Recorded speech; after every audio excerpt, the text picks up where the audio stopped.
We welcome you back to CBS This Morning. The withdrawal of U.S. troops from Afghanistan reached a major milestone this morning. The last American troops left Bagram Air Base. That's the main U.S. facility in Afghanistan.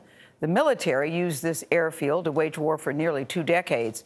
Now, this comes amid growing concern about Americans being left behind.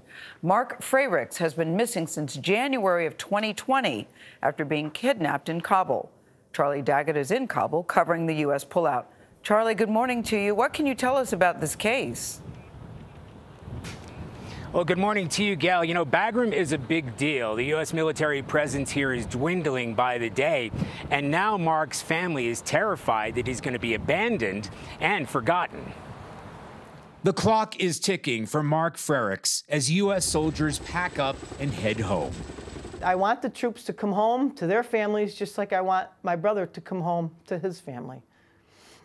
The Navy veteran and civil engineer from Lombard, Illinois, was kidnapped in Kabul in January last year after going to a meeting to discuss a project. Now his sister Charlene and her husband Chris are begging the White House for help.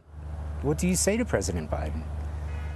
I want to say to President Biden that you're well aware of my brother. You know my brother's situation.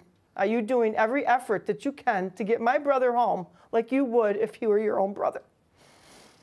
But getting him home may get tougher without U.S. troops providing the intelligence to pinpoint his whereabouts or the leverage to mount a rescue operation or negotiate a release. Chris Miller is the former senior director of the National Security Council in charge of hostages. I strongly feel Mark is a prisoner of war.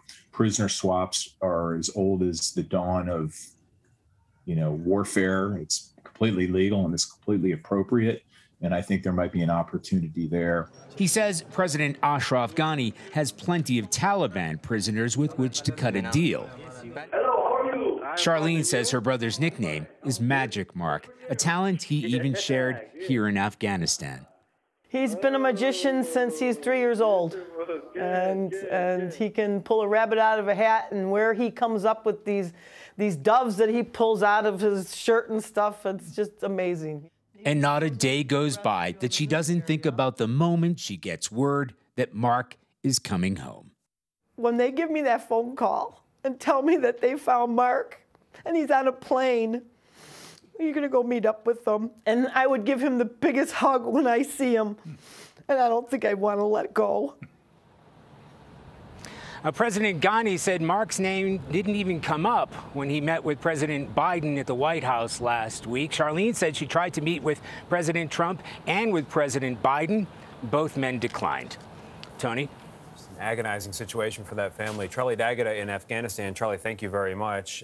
The family's saying, hey, you guys are leaving the country. Don't forget about some unfinished business. And to hear there was no conversation. Yeah.